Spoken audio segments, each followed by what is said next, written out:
Bismillahirrahmanirrahim. Assalamualaikum warahmatullahi wabarakatuh. Alhamdulillahi rabbil alamin. Nahmaduhu wa nasta'inuhu ala umuri dunya waddin. Asyhadu an la ilaha illallah wa asyhadu anna Muhammadan abduhu wa rasuluhun nabiyyul amin. Allahumma salli wa sallim wa barik ala Muhammad wa ali Muhammad kama sallaita ala Ibrahim wa ali Ibrahim wa barik ala Muhammad wa ali Muhammad kama barakta ala Ibrahim fil alamin innaka Hamidum Majid. Amma ba'du ayuhan nas ittaqullaha mastata'tum isma'u wa ati'u la'allakum turhamun.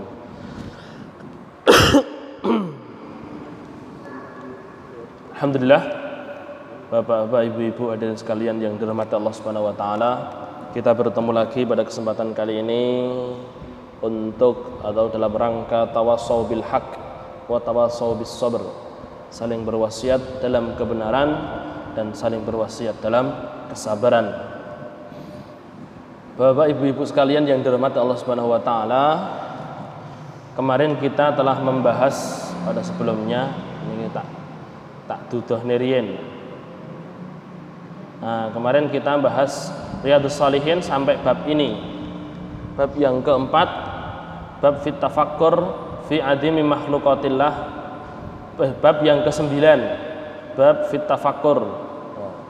Kemudian kita sudah membahas tentang makna babnya, sampai kemudian kita juga sudah membahas firman Allah Ta'ala yang pertama, inna ma'idukum biwahidah.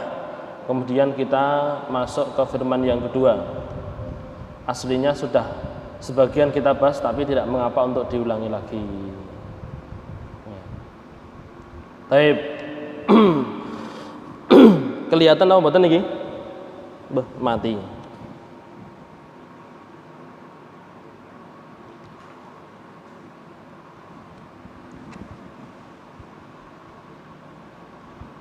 Niki yang pertama. Yang kedua, ayat 190 dan 191 dari surat Ali Imran. Kita baca dulu nggih? Ya. Kok tumben nak dereng patek kathah sing teko. Napa belum diumumkan tadi? Sudah ya?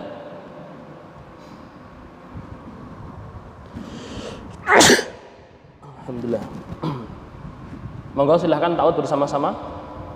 A'udzu billahi minasy syaithanir rajim.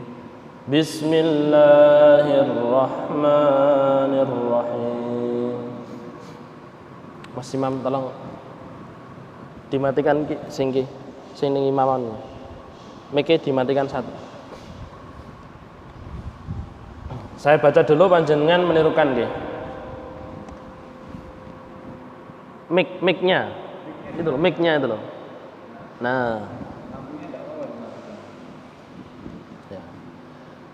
Inna fi khalqis samawati wal ardi wa ikhtilafil laili wan nahar. Moga.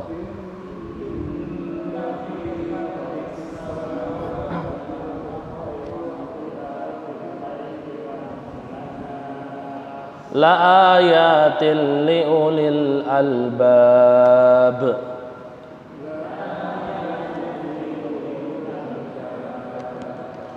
Alladzina yadhkuruna Allaha qiyaman wa qu'udan wa 'ala junubihim.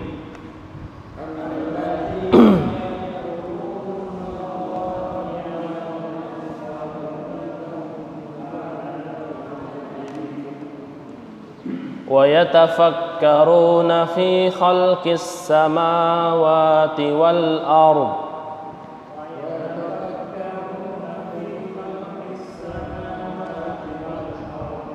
رَبَّنَا مَا خَلَقْتَ هَذَا بَاطِلًا سُبْحَانَكَ فَقِنَا عَذَابَ النَّارِ.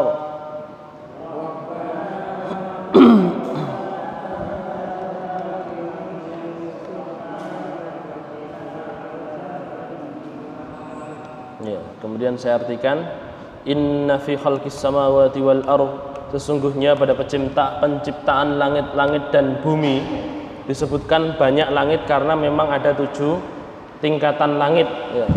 Wal ardh, dan bumi karena memang satu, walaupun 7 lapis tetapi tetap satu, bunder, ya. Wa ikhtilafil laili wan nahar, dan perselisihan waktu malam dan waktu siang. La ayatil liulil albab, sungguh ada tanda-tanda kekuasaan untuk orang yang berakal, ulul albab.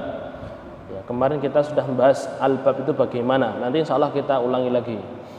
Alladzina yadhkuruna Allaha qiyaman wa qu'udan wa 'ala junubihim, yaitu orang-orang yang mereka itu selalu mengingat Allah dalam keadaan berdiri, dalam keadaan duduk, dan dalam keadaan berbaring.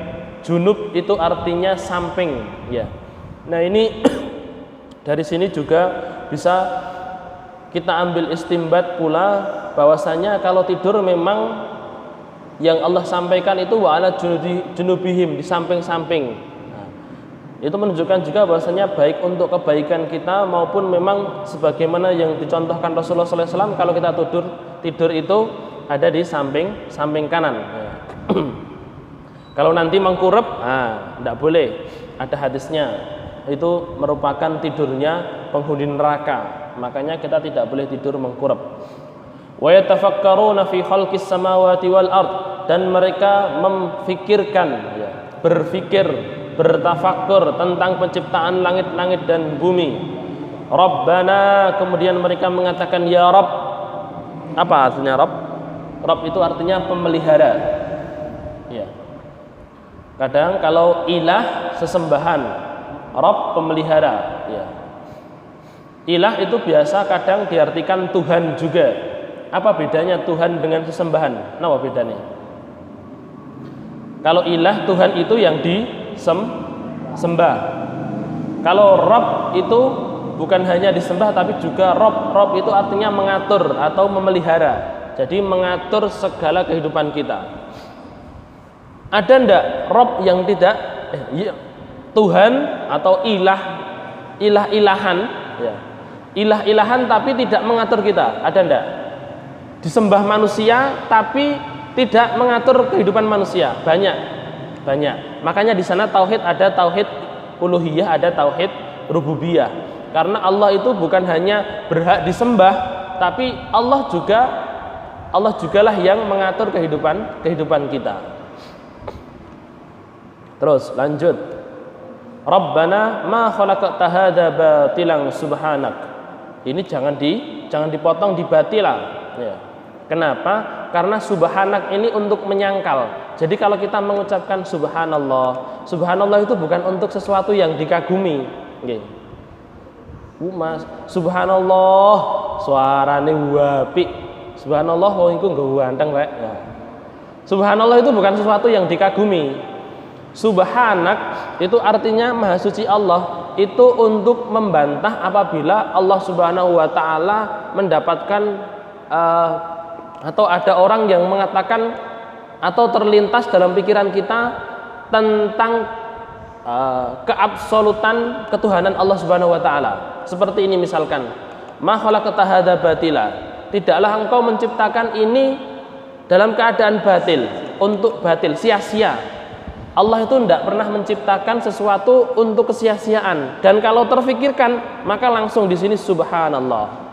Maha suci Allah untuk menciptakan semuanya itu untuk kebatilan. Nanti juga banyak di dalam Al-Qur'an seperti misalkan wa qalu takhadar rahman walada laqad ji'tum syai'an idda. Oh, bukan yang itu. Subhanallah. Berarti pun Mas yang tentang ketuhanan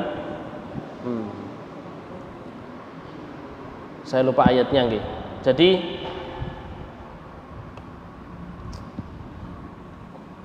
subhanallah wa qina adzabannar.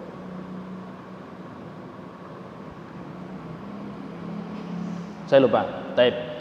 Intinya di situ ketika ada ayat, panjenengan nanti kalau melihat itu ayatnya tentang orang-orang kafir menjadikan Isa sebagai ilah. Kemudian setelah itu Allah mengatakan subhanah. Pasti subhanah. Tayyib. Jadi kalau kita mau mengucapkan subhanallah, maka bukan untuk sesuatu hal yang mentakjubkan, tetapi apabila kok mungkin terlintas, masa Allah menciptakan seperti ini, masa Allah punya Tuhan gitu. Kalau misalkan ada orang mengatakan Allah mempunyai Tuhan, nah kita mengucapkan subhanallah, maha suci Allah, tidak mungkin Allah mempunyai anak. Taib. Fakina adzaban nar, maka hindarilah kami, lindungilah kami dari adab siksa an-nar, neraka. Ali Imran 190-191. Tafsirnya. Dalam tafsir Ibnu Katsir disebutkan bahwasanya inna fi khalqis samawati wal ard ay hadhihi fi irtifaiha wa tisaiha wa hadhihi fi hifadhiha. Sesungguhnya pada penciptaan langit-langit dan bumi, maksudnya pada langit yang diciptakan begitu tinggi tanpa ada tiangnya, begitu luas dan kemudian tebal sekali, bahkan tidak bisa menembusnya. Tidak ada dalam sejarah manusia kecuali Nabi Muhammad SAW, beliau menembus langit yang pertama. Sailmuwan-ilmuwane gak bisa menembus langit. Bahkan setan pun mencuri dengar di langit yang pertama, dilempari sama Allah, dilempari oleh para malaikat dengan bebintang yang berjatuhan. Ini lagi ngetren niki nggih. Komet-komet berjatuhan. Terus kemudian dikaitkan dengan hadis pertengahan bulan Ramadan, ya insyaallah. Nah, bintang yang berjatuhan itu fa'adbahu bisyihabin sakim, dan mengikutinya setan-setan yang mencuri dengar itu Allah mengikutkan mereka, atau Allah membuat sesuatu mengikutinya, yaitu syihabun sakim, syihabun akim, obor yang menyala, komet. Bintang yang berjatuhan itu bukan pertanda yang baik. Kalau orang kan, bintang berjatuh, kita minta sesuatu, punya permintaan pasti dikabulkan karena ada bintang jatuh. Itu kalau kebiasaan orang-orang jahiliyah. Nah, bintang jatuh itu untuk melempar setan yang mencuri dengar. Setannya mencuri dengar, dilempar. Apalagi manusia tidak bisa sampai kemudian menembus langit pertama, karena di situ ada penjaganya.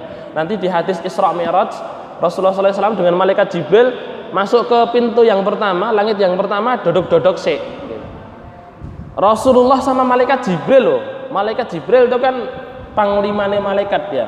Kalau kita mengatakannya panglimane. Ya. Dan banyak dalil yang menunjukkannya. Panglimane malaikatnya mau masuk tingkat malaikat, mau masuk langit yang pertama saja harus dodok-dodok bertanya. Terus kemudian ditanya, siapa? Man hada? Ana Jibril. Wa man ma'aka? Siapa bersama kamu? Muhammad Rasulullah. Oh ya, baru dimasukkan. Kemudian malaikat Rasulullah bertemu dengan Nabi Adam, terus masuk lagi sampai ke langit yang ketujuh. Nah, langit yang seperti itu bagaimana bisa diciptakan ya? Dan tentunya itu menunjukkan wahtilafil laili dulu. Wahtilafil laili wan nahar, dan perbedaannya perbedaan yang terjadi antara malam dan siang, ay ta'aqubihima wa taqaridihima taul wal qisar. Kadang malam itu panjang, kadang malam itu pendek. Itu menunjukkan tanda-tanda kebesaran Allah Subhanahu wa taala. Siapa manusia yang bisa menciptakan atap tanpa ada tiangnya? Ini insya Allah mau ada.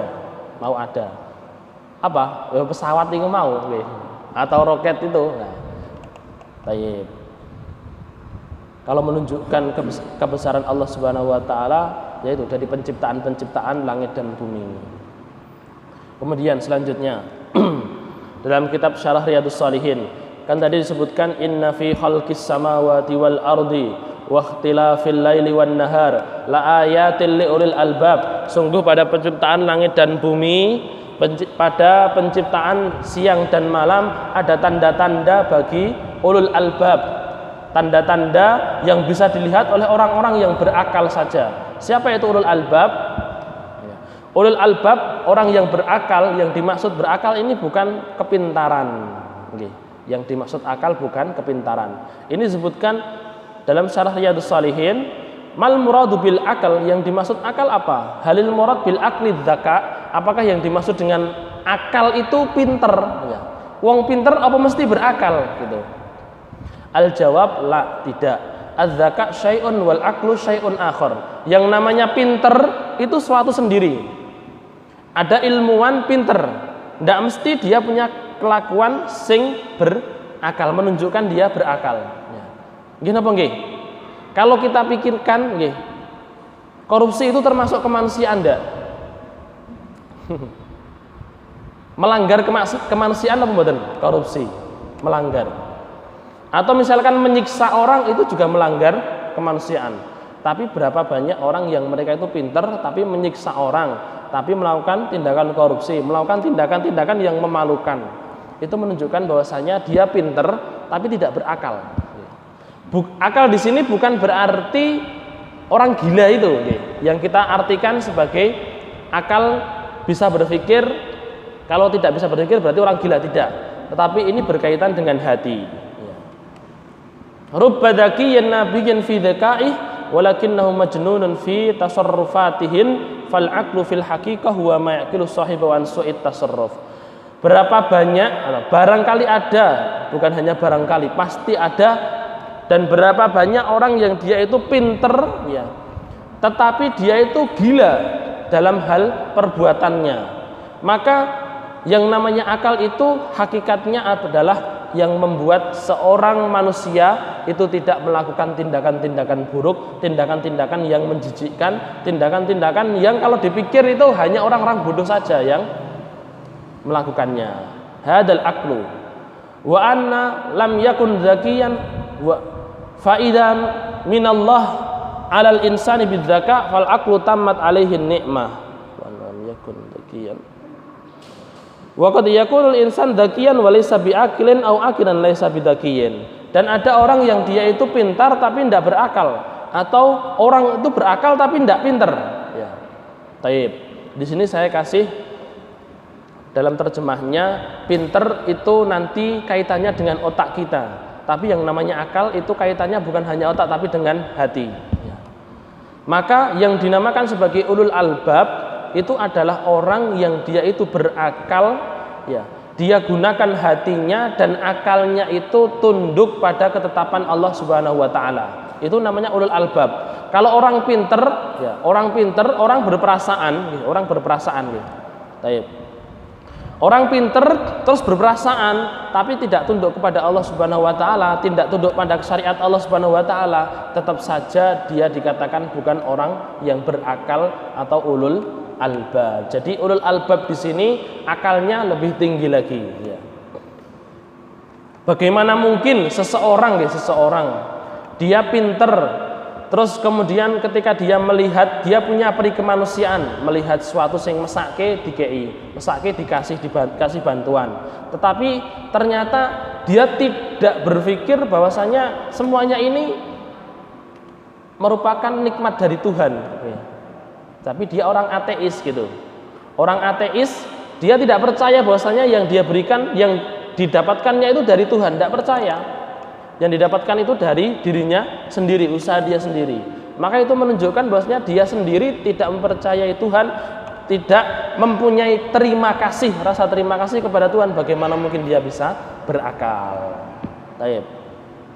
Itu tentang ulul albab. Terus kemudian Allah mensifatkan ulul albab itu seperti apa toh? Ayat yang 191, alladzina yadhkurunallaha qiyaman wa qu'udan wa ala junubihim. Ini dalam tafsir Ibnu Katsir disebutkan tsumma wassafa ta'ala ulul albab. Kemudian Allah sifatkan yang namanya ulul albab itu alladzina yadhkurunallaha qiyaman wa qu'udan wa ala junubihim. Orang-orang yang mereka itu mengingat Allah dalam keadaan berdiri, duduk maupun tidur. Artinya apa? Mengingat Allah terus. Mau sholat nggih, artinya ngeten. Sebagaimana kemarin saya sampaikan, takwa kepada Allah, beribadah kepada Allah itu bagaimanapun keadaan kita tetap harus bertakwa dan beribadah kepada Allah. Oh, saya tidak bisa sholat dalam keadaan berdiri. Ya wes, linggo. Saya tidak bisa linggo, ya wis tidur. Saya tidur tidak bisa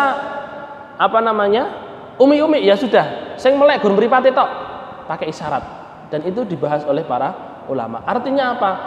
Walaupun bagaimanapun ketika akal ini masih ada, ketika kita masih siuman, itu kita tetap punya kewajiban untuk sholat 5 waktu. Walaupun mungkin tangan tidak bisa untuk bergerak, mulut tidak bisa bergerak, sing bisa kedip-kedip mripate, tapi dia siuman gitu. Dia siuman, maka dia wajib sholat. Tapi kalau sudah tidak siuman, gummi alaihi, tertutup akalnya, maka dia tidak wajib sholat. Baik.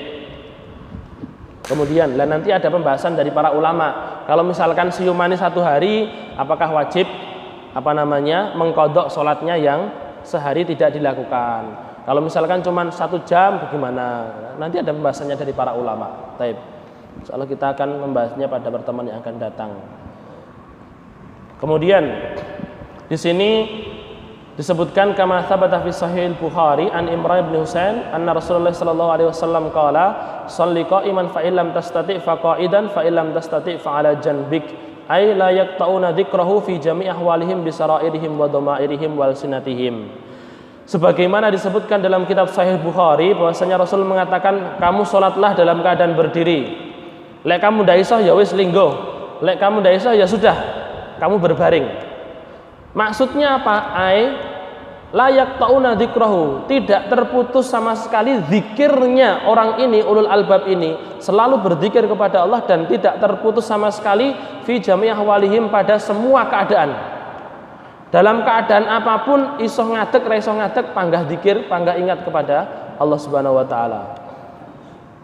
Bisarairihim wa dhamairihim, baik itu dalam keadaan kelihatan atau tidak, ya. Dalam keadaan sembunyi-sembunyi atau tidak, dan dengan segala perbuatan mereka ataupun dengan lisan-lisan mereka. Taib. Oh iya, ini termasuk dari dalam puasa kita nggih. Yang namanya puasa la'allakum tattaqun, saya kasih 1 bocoran saja, ya.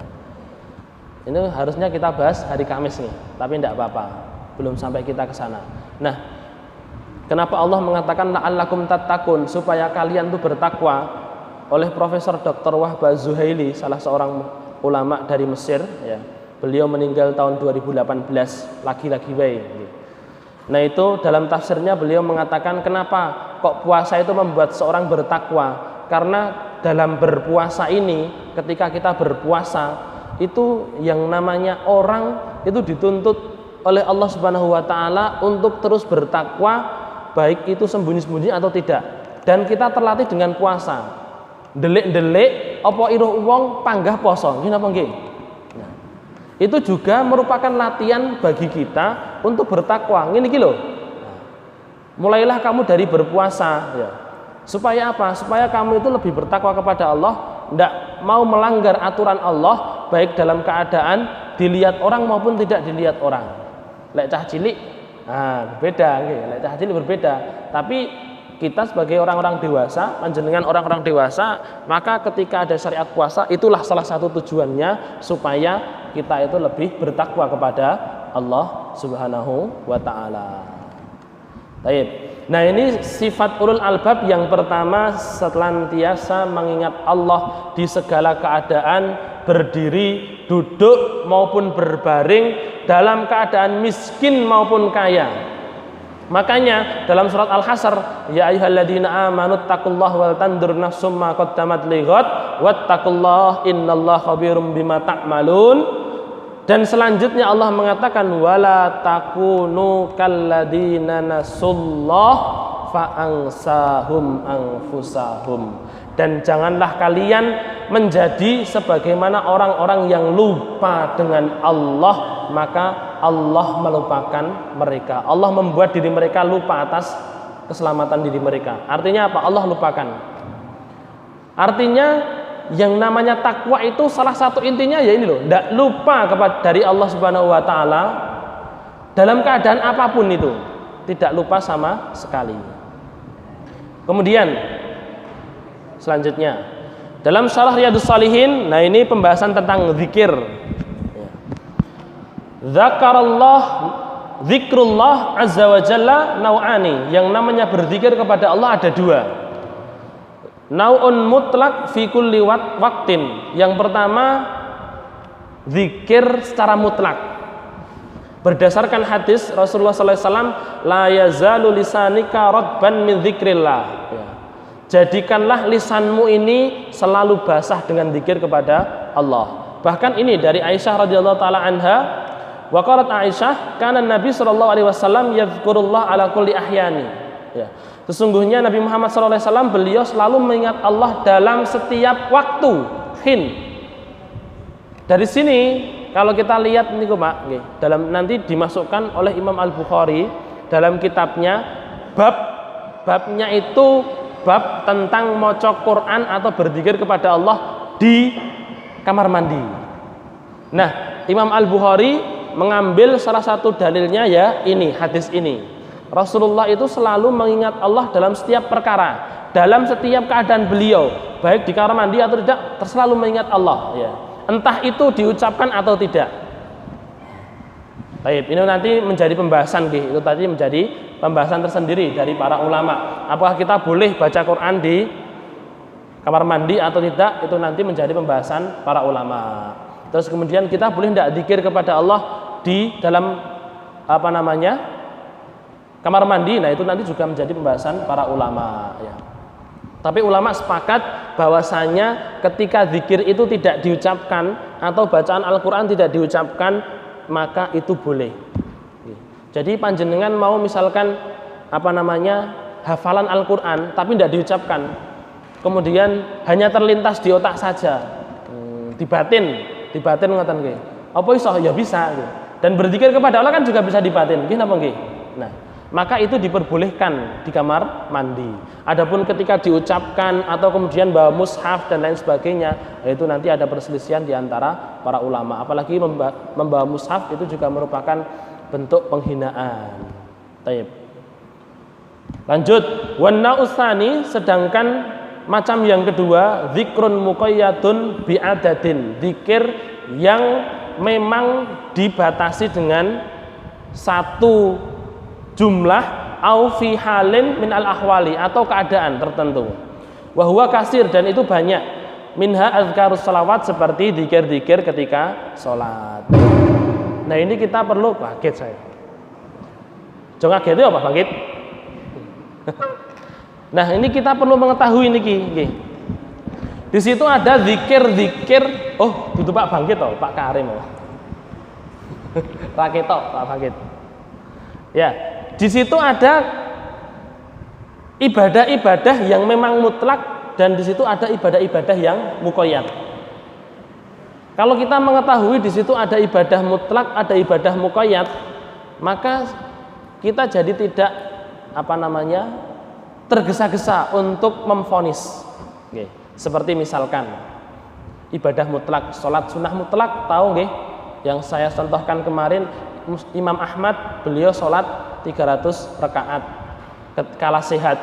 Dikala sakit beliau hanya sholat 150 rakaat. Kita sehatnya orang nganti 150 nggih. Itu sholat sunnah saja loh.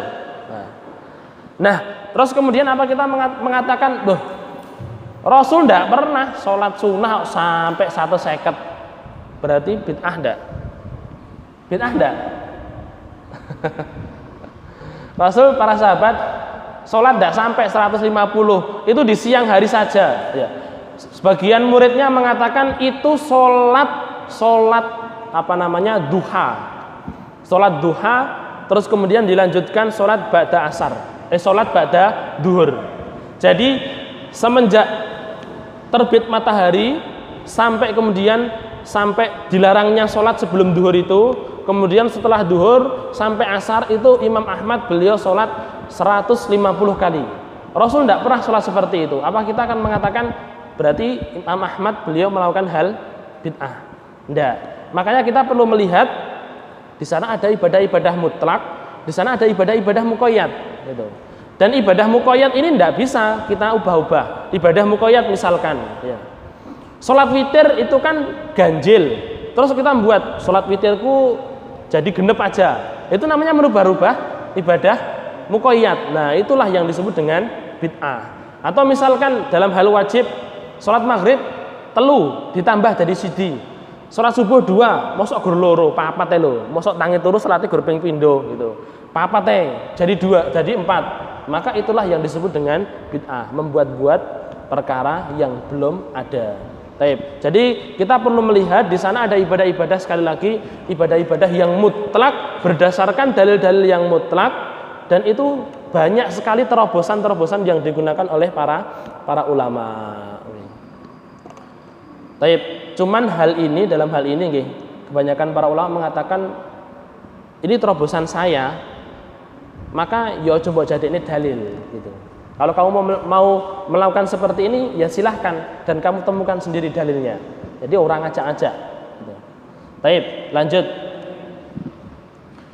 Dalam syarah Riyadhus Shalihin, wa'lam anna dzikr aidan yakun ala wajhaini. Dan ketahuilah bahwasanya zikir juga ada dua. Zikir ada dua. Dua cara maksudnya. Dzikru tam wa dzikru naqis. Zikir tam sempurna dan zikir yang kurang. Yang namanya zikir sempurna apa? Wa huwa ma tawata alaihil qalbu wal lisan. Yang namanya zikir yang sempurna itu zikir yang mana hati dan lisan itu sama-sama berzikir. Ada ndak berzikir tapi hatinya ndak ikut berzikir? Enten mboten? Wong salate enek kok. Gitu. Salate enek kok, salat kita umi-umi ngono tapi pikirannya utangku, anakku, bojoku. Itu namanya zikir yang tidak sempurna. Zikrun naqis. Maka nabil lisan ma'ghaflatil qalb. Zikirnya cuma di lisan saja tapi hati ini tidak berzikir kepada Allah. Nah, zikir yang sempurna itu adalah zikir yang lisan itu berzikir dan hati juga ikut berzikir. Terus kalau zikirnya cuma lisan saja, ada enggak pahalanya? Nanti sebutkan di sini, tapi saya potong ini, ya, saya potong. Disebutkan bahwasanya dan memang zikir walaupun pakai lisan saja, itu pun juga ada fadilahnya. Berdasarkan hadis Rasulullah SAW tentang zikir-zikir itu, alhamdulillah tamla'ul mizan. Wa subhanallah walhamdulillah tamla'ani atau tamla'u ma baina sama'i wal ard. Yang namanya alhamdulillah, mengucapkan alhamdulillah itu ternyata bisa memenuhi timbangan amalan kita. Yang namanya subhanallah walhamdulillah, subhanallah walhamdulillah gitu. Dua perkataan ini bisa ganjarannya itu melebihi, memenuhi langit dan bumi. Atau was-shadaqatu burhan. Wa subhanallah walhamdulillah sedekah. Subhanallah alhamdulillah merupakan satu sedekah pahala. Jadi walaupun tuh zikir cuman ada di mulut, tetapi yo enek pahalane. Makanya kata Rasulullah, basahi mulutmu, bukan basahi hatimu. Basahi mulutmu dengan zikrullah. Masih kita mungkin lagi mikirkan apa, kita berzikir kepada Allah. Ya Allah, Allahu Akbar. Ya Allah, Pak, kok masalahku gawedi, tapi Allahu Akbar, Allah lebih besar lagi. Kita berzikirnya Allahu Akbar, tapi di hati kita memikirkan masalah. Allahu Akbar. Ya Allah, terus kita terlintas mungkin bahwasanya kita punya permasalahan atau kita mungkin punya pikiran kemana, tapi kemudian di lisan kita itu berzikir yang tidak ada kaitannya juga tidak mengapa. Tapi yang terbaik adalah zikru tam, zikir yang sempurna, yang mana lisan pun berzikir, hati pun juga ikut berzikir kepada Allah. Kemudian kedua, sifat ulul albab yang kedua. Tadi kan alladzina yadhkurunallaha qiyaman wa qu'udan wa 'ala junubihim. Terus ini yang kedua, wa yatafakkaruna fi khalqis samawati wal ard. Dan mereka itu bertafakur pada penciptaan langit dan bumi. Dalam tafsir Ibnu Katsir disebutkan maksudnya nggih. Lek bahasa Indonesia napa napa bahasa Indonesia? Kita singkatannya ayang gitu. Ya, bapak-bapak panggil ibunya saya napa sai, ai ya. Ini kalau bahasa Arab maksudnya yafhamuna ma fihi ma minal hikamid dallah ala idmati al-khaliq wa qudratihi wa ilmihi wa hikmatihi wa ikhtiyarihi wa rahmatihi. Maksudnya mereka itu bukan hanya bertafakur tapi juga memahami hikmah-hikmah yang ada dari penciptaan langit dan bumi, sehingga yang terfikirkan itu langit iso kaya ngene iki lho. Berarti yang menciptakan itu masya Allah sangat agung sekali ya. Gini apa nggih? Ya. Dia berarti yang menciptakan itu maha-maha, sungguh sangat maha, sempurna. Ilmunya, hikmahnya, semuanya serba sempurna. Allah ciptakan manusia. Elek kita ndelok wong pinter nggih, Pak. Kalau kita kan kadang masya Allah, wong kok pinter men nggih. Iya lek mengucapkan masya Allah kadang bocah ki kok pinter era-era. Tapi kadang kita lupa yang menciptakan wong pinter ki sapa? Allah Subhanahu wa taala. Justru Allah yang bisa membuat dia pinter itu pasti lebih pinter lagi. Kadang kita kan tertuju ke situ saja. Indah sekali. Tapi lupa untuk memikirkan yang menciptakannya. Nah, ini bertafakur tentang penciptaan Allah yang menunjukkan kesempurnaan penciptaannya. Wa ani Ibnu Abbasin, dan dari Ibnu Abbas annahu qala, beliau mengatakan rakaatani, 2 rakaat, maksudatani yang dimaksudkan fit tafakkur, untuk bertafakur. Jadi salat 2 rakaat, salatnya untuk bertafakur kepada Allah. Maca Al-Qur'annya ya ditafakuri. Terus kemudian di situ dimaksudkan untuk terus berpikir tentang kebesaran Allah Subhanahu wa taala dan kemuliaan Allah Subhanahu wa taala. Jadi 2 rakaat tidak dimaksudkan untuk yang lain, hanya untuk dimaksudkan untuk tafakur saja. Makanya nanti ada istilah dari para ulama ya, berdasarkan riwayat dari para sahabat dan tabi'in, ada namanya salat tafakur, Pak. Salat tafakur. Salat tafakur itu adalah ya kita salat memang untuk bertafakur tentang kenikmatan Allah Subhanahu wa taala dan segala penciptaan yang Allah berikan. Namanya salat tafakur. Kata Ibnu Abbas, rakaatani maksudatani fi tafakkur, 2 rakaat yang dimaksudkan untuk bertafakur, khairum min qiyami lailatin wal qalbu sahin. Lebih baik daripada salat malam tetapi hatinya lalai. Bukan sholat malam saja, tapi sholat malam memang yang hatinya lalai gitu. Nah ini ora enek apa-apa nih, Makanya kan dalam Riyadhus Shalihin itu disebutkan nih, ada sebuah riwayat tidurnya orang pandai itu lebih baik daripada qiyamul lailnya orang jahil. Tidurnya orang alim lebih baik daripada qiyamul lailnya orang jahil. Kenapa seperti itu? Kata para ulama nggih. Orang alim dia tertidur nggih. Itu dia tidur dengan ilmu dan dia mengamalkan ilmunya. Tentunya ini alim yang mengamalkan ilmunya. Orang yang dia itu bangun berdiri qiyamul lail, dia jahil, tapi karena kejahilannya rentan untuk digelincirkan oleh syaitan.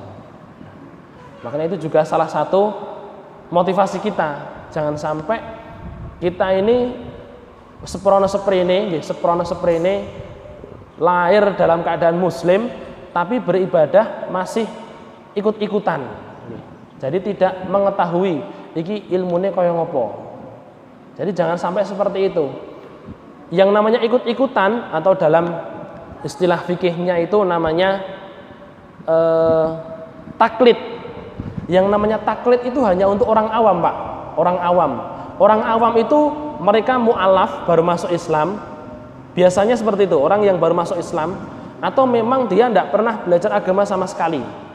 Itu boleh mentaklid. Tapi ketika kemudian sudah masuk Islam atau sudah tahu, oh ternyata kita dalam Islam orang muslim itu wajib cari ilmu, maka dia harus mencari ilmu. Ketika dia sudah mencari ilmu, maka dia wajib beramal berdasarkan ilmunya.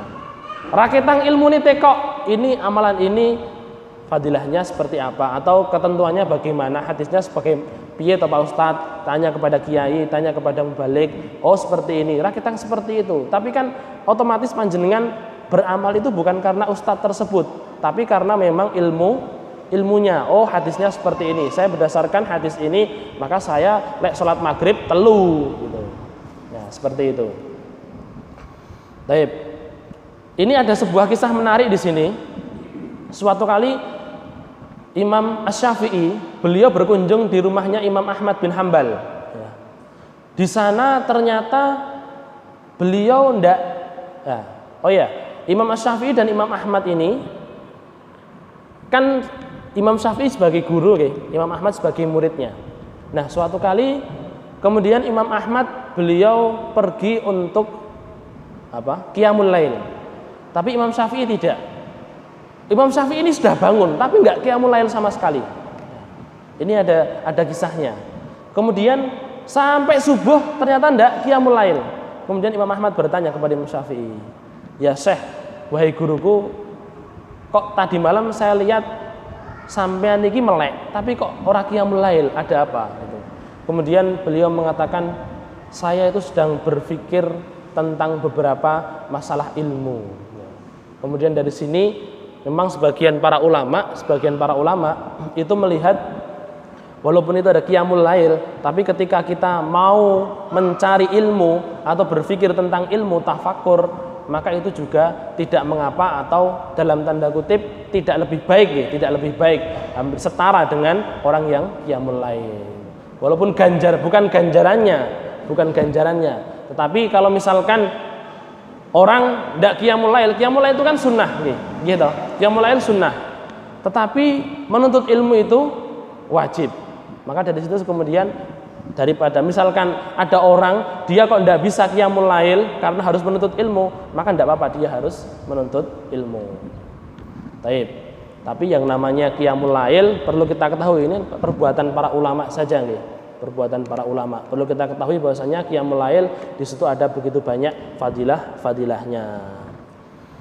Rabbana ma khalaqta hadza batila. Kemudian mereka selain bertafakur kemudian mengucapkan, "Ya Rabb, tidaklah Engkau ciptakan ini dengan kesia-siaan." Ma khalaqta hadzal khalq abasa. Abasa itu sia-sia. Allah ciptakan kita itu apa gurung dolanan. Subhanallah. Makanya disebutkan afahasibatum annama khalaqnakum abasa wa annakum ilaina la turja'un. Apakah kalian menyangka bahwasanya kami ciptakan kalian hanya untuk main-main, gurdolanan tok, kalian boleh berbuat sesuka kalian, tidak ada balasan sama sekali. Wa annakum ilaina la turja'un, sedangkan kalian tidak dikembalikan kepada kami, tidak dimintai pertanggungjawaban atas perbuatan kalian. Fata'alallahul malikul haqq. Maka sungguh maha tinggi Allah, raja dari segala raja, dialah yang maha benar. La ilaha illahu, tidak ada sembahan selainnya. Rabbul arsyil karim, dialah yang mempunyai atau Rabbnya arsy yang maha mulia. Tidak mungkin Allah ciptakan kita hanya untuk bermain-main saja. Jadi di sini bukan kita yang main-main, enggak. Kita kan kadang kalau gawe dolanan gitu Pak, gawe dolanan, anak-anak buat pesawatan-pesawatan, ya wis gurung dolanan tok. Maka Allah itu menciptakan kita itu bukan karena Allah pengen main-main dengan kita, enggak. Tapi karena memang di situ ada hikmah yang besar dan kita diminta atau dituntut untuk beramal dan kita akan diberikan ganjaran oleh Allah Subhanahu wa taala. Maha suci Allah kalau mau cuman gur Arab gawe dolanan berupa kita. Kita ini kan ciptaan Allah nggih. Wong gawe wong-wongan, gawe porenjes-porenjesan. Apakah itu kan hanya untuk mainan saja? Tapi Allah ciptakan kita bukan untuk seperti itu. Maha suci Allah Subhanahu wa taala. Ya. Kemudian mereka mengatakan subhanak, maha suci Allah. Dia memahasucikan Allah dari pikiran-pikiran seperti itu. Fakina adzaban nar, maka lindungilah kami ya Allah dari azab yang pedih. Karena memang penciptaan manusia itu di sana ada balasannya. Maka ini si ulul albab ini, orang-orang yang berakal ini ketika bertafakur, bahkan dia sampai bertafakur itu sampai masya Allah, Allah ciptakan semuanya ini bukan hanya untuk main-main saja, gen kita iso ndelok, oh itu indah, oh itu bagus, tidak hanya seperti itu. Tetapi khalaqnakum, bagaimana dalam surat Tabarokalladzi biyadihil mulk wa huwa ala kulli syai'in qadir, alladzi khalaqal mauta wal hayata liyabluwakum ayyukum ahsanu amala. Dialah yang menciptakan kehidupan dan kematian supaya apa? Liyabluwakum, menguji kalian mana dari kalian yang lebih baik amalannya. Taib. Kemudian disebutkan dalam Syarah Riyadhus Shalihin, falladzina yadhunnuna khalqas samawati wal ard batila, orang-orang yang mereka itu mengira bahwasanya penciptaan langit dan bumi itu hanya untuk kebatilan, sia-sia. Hum ashabun nar, mereka itulah para penghuni neraka, berdasarkan perkataan Allah Subhanahu wa taala dalam surat Shad, wa ma khalaqanas samaa wal arda wa ma bainahuma batila, tidaklah kami ciptakan langit dan bumi dan apa yang diantara keduanya itu hanya untuk sia-sia belaka. Dzalika dzannul ladzina kafaru, itulah persangkaan orang-orang kafir. Orang-orang kafir, persangkaan orang kafir itu mereka menyangka wis kita hidup itu cuma sekali. Maka urip iki di mempeng nih. Nikmatilah kehidupan, karena kehidupan kita tidak akan berjalan atau tidak akan kembali kepada kita lagi. Rumangsane uripe iki ora enek balesane. Fawailul ladzina kafaru minan nar, maka sungguh celaka orang-orang kafir dari neraka. Maksudnya sungguh celaka orang-orang kafir, mereka akan dimasukkan ke dalam neraka Allah. Maka jangan sampai kita menyangka seperti itu, bahwasanya Allah aku ngene iki renek apa-apa nih, Allah aku ngene iki tidak mengapa, Allah seperti ini, Allah seperti itu, tidak bagus ya. Karena itu merupakan persangkaan orang-orang kafir.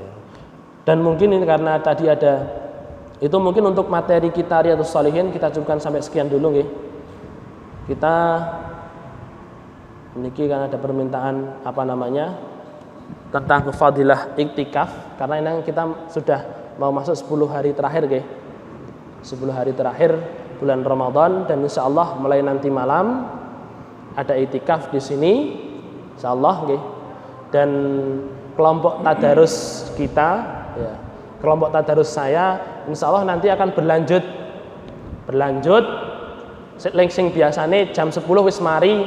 Nah nanti berlanjut sak ngantuke, masih yo glepar satu persatu ndak apa-apa. Ini dihidupkan betul apa Pak? Mas Imam. Dihidupkan sebagian sini. Wong-wongane ra ketok. Nah, jadi nanti berlanjut misalkan sampai jam berapa tidak mengapa, nanti panjenengan yang mau iktikaf ora apa-apa juga. Mosok iktikaf ora arep turu ya ora apa-apa. Rasul sendiri kan beliau pun bahkan sampai membuat tenda, nggih kan? Itu ada hadisnya, hadis sahih ya. Bahkan sampai beliau membuat tenda di dalam masjid, beliau beriktikaf di situ, dan itu dibuatkan oleh istri-istri beliau. Dan insya Allah untuk Pak Bangkit, Pak Haji, sahurnya sudah disiapkan, jadi panjenengan tidak perlu nggawa bontrotan kang omah. Sudah disiapkan. Insya Allah nanti kalau misalkan ada kesempatan juga kita qiyamul lail, cuman tidak pakai mic gitu. Jadi yang mau tidur silahkan tidur. Terus kemudian ini kan ada sebagian yang pengen qiyamul lail, nanti bisa qiyamul lail. Mati lampunya ya panggah mati wae. Jadi sing turu silahkan tidur, tidak ada harus kalau misalkan dihidupkan kan marai pekewuh, aku liyane do salat aku turu dhewe kan. Lah iki lampunya dipateni wae, kemudian nanti kita salatnya bisa di samping yang mau salat silahkan. Insyaallah nanti anak-anak santriwan insyaallah nanti juga akan kita gilir untuk menjadi imam di qiyamul lail kita di pertengahan malam. Insyaallah mulainya jam 2. Adapun fadilah-fadilahnya nggih. Ini sebagaimana kata para ulama ya, fadilah-fadilahnya itu hadis-hadisnya kalau ndak dhaif maudhu. Tetapi dhaifnya ini diperselisihkan oleh para ulama, dhaifnya diperselisihkan oleh para ulama. Dan itu ketika kita menyikapi hadis dhaif dalam fadilah amal, dan karena memang ini iktikaf sudah dicontohkan Rasulullah SAW, cuman tinggal fadilahnya saja. Fadilahnya apa toh? Kenapa kok Rasulullah SAW itu 10 hari beliau iktikaf, bahkan di akhir hayat beliau 20 hari gitu. Dalam Sahih Bukhari tahun terakhir itu beliau iktikaf 20 hari Pak.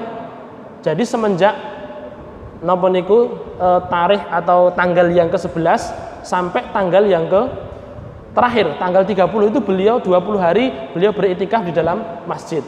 Kenapa kok Rasulullah sampai iktikaf tiap Ramadan, iktikaf 10 hari paling tidak. Kemudian setelah Rasul meninggal, istri-istri beliau iktikaf juga. Istri-istri beliau semuanya. Itu menunjukkan bahwasanya secara tidak langsung ada isyarat di situ ada fadilah yang sangat besar sekali ketika kita beriktikaf. Rasul dengan para istri-istrinya saja, para sahabat pun juga beriktikaf. Tentunya walaupun di situ fadilah-fadilahnya mungkin kita ketahui hadisnya dhaif, tapi kita perlu meyakini bahwasanya di situ ada fadilah yang sungguh besar, baik itu fadilah secara umum tentang keutamaan bulan Ramadan, atau fadilah secara umum tentang qiyamul lail di bulan Ramadan, atau fadilah secara umum tentang siam di bulan Ramadan, atau fadilah tentang Lailatul Qadar yang sahih, ataupun fadilah yang khusus tentang iktikaf. Hadis-hadis yang dhaif itu kata para ulama itu hanya untuk harapan saja. Kita tidak mengatakan itu hadisnya dari Rasulullah ya. Ini mesti dari Rasul, tidak mesti ya. Tetapi cuman kita berharap hadis yang disebutkan ada fadilahnya di sini, kita berharap di situ benar ada fadilah yang Allah siapkan untuk kita, paling tidak berdasarkan hadis tersebut atau berdasarkan keumuman hadis yang lainnya. Tapi karena ini sudah mau adzan maghrib nggih, kita cukupkan sampai sekian dulu saja. Nanti nggih. Tapi ada yang mau ditanyakan? Nggih. Sebentar, Pak. Ya. Silahkan. Ini kan sambil napa niku? Tanya jawab kan nggih. Ini snacknya silahkan dimasukkan. Iya.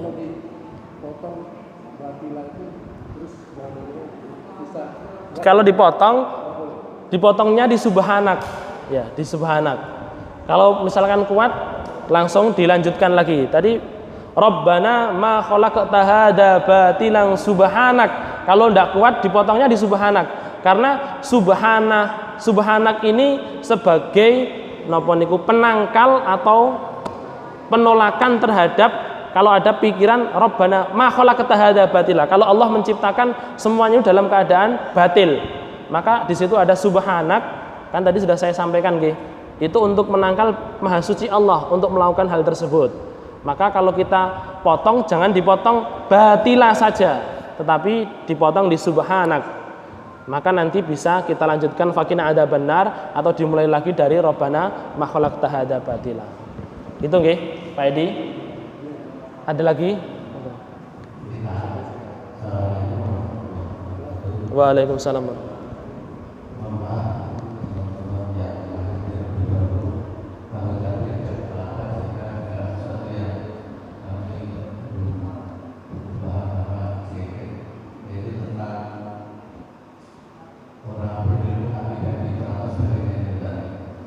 Orang berilmu tapi tidak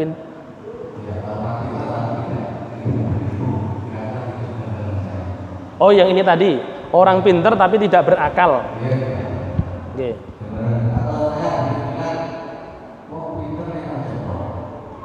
Oke.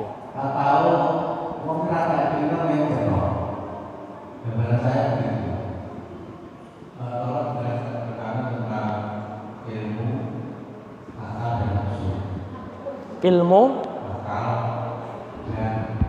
nafsu.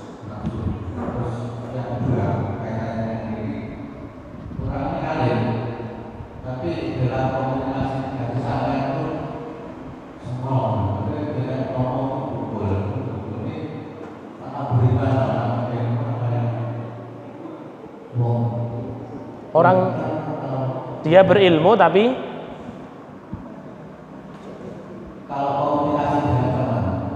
Nggih.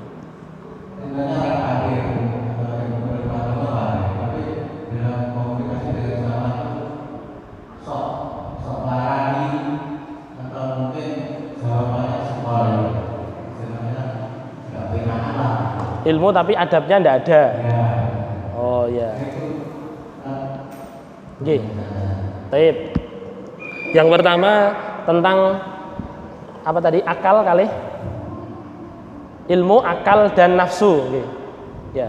Ilmu berdasarkan perkataan Allah Subhanahu wa taala nggih tentang ilmu niki nggih.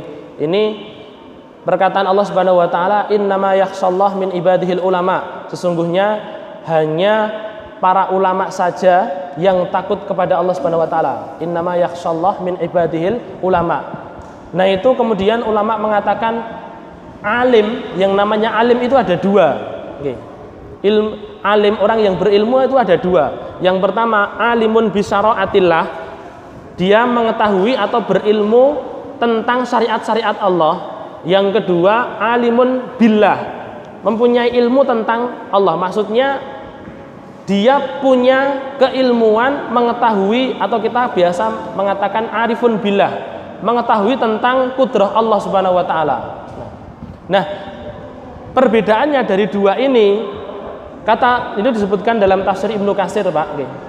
Orang yang alim dengan syariat Allah, hukum Allah, tidak mesti dia alim tentang Allah. Artinya apa?